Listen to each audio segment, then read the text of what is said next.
Hello, today we're going to show you how to register your people for the TLA 2024 annual conference using the Exhibitor coupon code and also the Exhibitor passcode, and how to add people to your company roster. So we're going to start out by logging in. You're going to log into the same account you used to sign your contract and to pay for your invoice or to access your invoice. Once you're in here, you'll notice this looks familiar. Event registration up here is where we're going to actually process the registration. But the first step is to actually add the people that you're registering to your company roster. So you're going to start by clicking over here where it says organization and company. You've been set up as the company manager, so you have the ability to process other people's registrations. So the company I'm in is Test ABC, and if you click on these three dots, it'll say Manage Roster.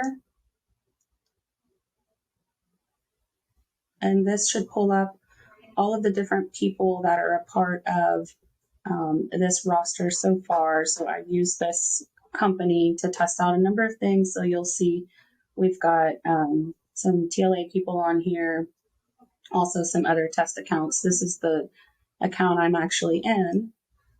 So I have another test account that I don't see here on my roster. So you can always search. So if your roster is quite long, you can use the search feature to search through the people who are already on your roster. So you'll see I've got these three test accounts. If you notice that, let's say Kat is no longer here, or this is an incorrect listing, you've never seen this person before, you can always remove them. So now I've just got these two test accounts here after I've removed Kat. And this doesn't delete their account or anything. It just removes them from your roster, and it's going to ask you why. And you can say incorrect listing or retire, no longer with the company, deceased, whatever the reason may be. You select that reason and then click remove.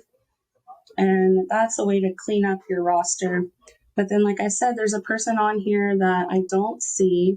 So you can click on this actions button and say add individual. And that's going to take you to this screen. Before you create new individuals, please use this search feature, because this is going to search through the entire TLA system. Anybody that's ever purchased anything or attended a conference or paid for membership will be in here. So you can search for them by last name is required. So the one I'm searching for actually is my name with some S's. But I'm actually going to search without the S's so that you see it really does pull up everyone. There's a lot of different Reynoldses in our system. If I add a couple of S's and hit that search button again, this is the test record that I've created. So then you'll just click add individual, and then that'll add that person to your account. And now you see Test Reynolds is on my company roster. Now let's say that you were going to add an individual and you searched for them, but then they didn't pull up, meaning they're not in our site at all. So I'm just going to search for somebody that I know is not in the site with like a lot of S's, just to show you that not everybody will be in here, and it'll give you that no results found. So you can always try to search, with a last name and an email address. Maybe they've changed their name. But if don't get too hung up on the search feature, because you can always create a new individual. Maybe they're new to the company, they're new to the state, they've never attended TLA before, they're just not in our system. So you'll have to create a new individual. And really, we only need their name and email address. So that's all it takes to register anybody for the conference. So we're just going to call them Test Lasagna, if I can spell. And then you give them an email address, Test 456. I'm going to delete this test record later so it's okay for what I'm putting. If you know their address, that's great. But really, like I said, we just need their name and email address. If you don't have their name and email address yet, I would wait to do the registration because we do need their name and email address. They're going to get an email with their QR code to print their badge out. So the email address is vital. It has to be unique. We can't have multiple people listed under one email address. It's got to be one name per email address.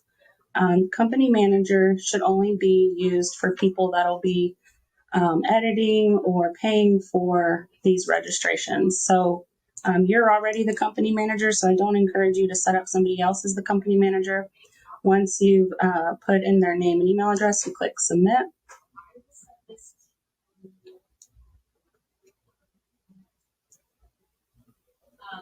And now you'll see I've got Test Reynolds and I've got Test Lasagna. So now we've got quite a few people on our roster, and now we're ready to register them. So then we're going to go up to event registration at the top. And then where it says here 2024 TLA Annual Conference, you'll click View. And then it's going to say Register. You'll click Register. If you've already registered as a member or something else, it might say add or manage registrations, but if it's your first time in, it'll likely just say register. So I'm going to not register myself yet because there's lots of videos on how to do that. I'm going to show you how to register a colleague first. So colleague is the term used for all of the other people that have their primary affiliation as the name of your company. So these are those test records that I've added with their primary affiliation is Test ABC company. So I'm going to start with Test Lasagna. Since I just added them to my roster, we definitely want to capture them in registration. You click on their name and then click Next. And this is exhibitor registration, so you'll click Exhibitor. It's going to ask you for a passcode, and this is the passcode that was included in your email, your exhibitor registration email. It's going to be the same for all exhibitors, Exhibit 2024 TLA, and then just click Next. And this is just a code that's protecting these exhibitor type registrations from other regular members. They have different registration rates, so this is just our way of keeping them separate. So you'll see at the top, there's the exhibitor badge for $150, and then you've also got the author badge for $75. Those are going to be your two kind of main options. You can also have the exhibits only passes, which will be listed here as well. But then you'll see all of the other ticketed events down here. So you're able to add any of these ticketed events onto your registration. However, the coupon code that you use will not discount any of the ticketed events. It's only used to discount this exhibitor author badge. So I'm going to select that. It's going to be one badge per person. So I'm checking that box, and then I'm scrolling down and I'm clicking Next. I'm only processing the registration for this one person right now. I believe Test Lasagna. Yep, there it is. Then it's going to ask what you want their badge to say, first, last name, professional title, test manager, or whatever you want it to say, and then company. Those are the fields that are going to be showing up. A casual name is like a nickname. So if she went by something else that's not her first name, this casual name will be the one printed big on the front. If this is left blank, then it'll just go based off of your first name. And then you'll click checkout.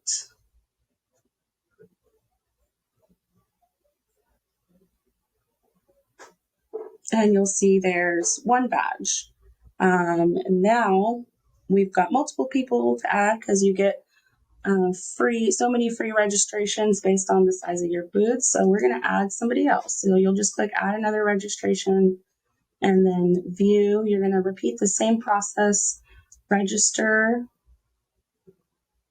And we're going to register a colleague again. And then this time we're going to register Test Reynolds. And then click Next. Exhibitor.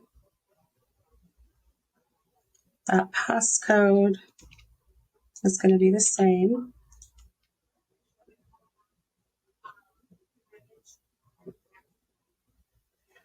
And then we're going to choose the exhibitor badge at the top. Again, if you wanted to choose any of the events, you could do that as well. And then you click the Next button.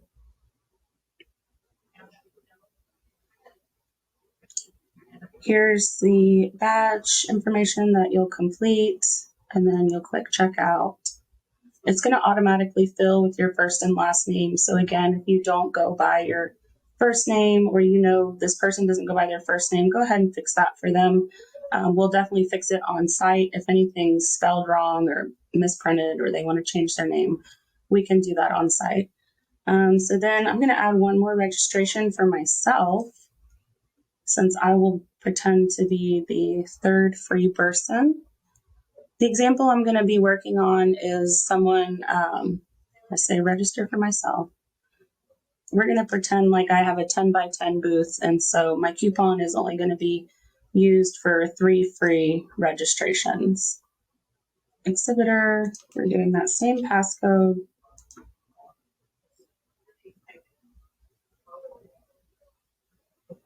That exhibitor badge. Now, I'm not going to choose any of the ticketed events. I'm going to click Next.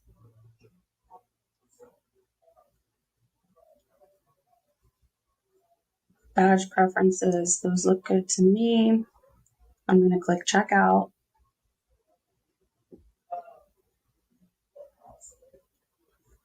Now, I have 3 registrations in my cart, and my coupon code is set to remove $450 because I have a 10 by 10 booth, so I get 3 registrations. When I put that coupon code in, it's going to subtract $450.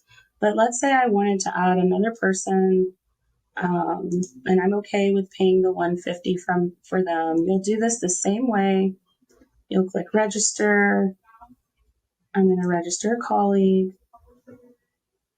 This time I'm going to choose, I think Testerson hasn't been registered yet.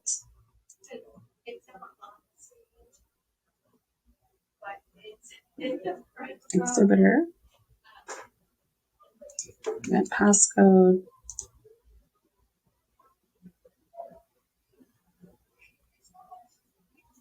Exhibitor badge. Scroll down to the bottom and click Next.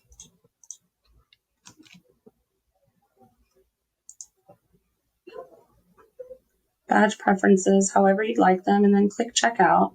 And I'm going pretty quick over the badge page because this is just an example, but again, the badge preferences, that's what's going to print out on site. So take the time to fill that information out with how you see best. Okay, so now I have my 4 registration records in my cart, and we're going to use our coupon code.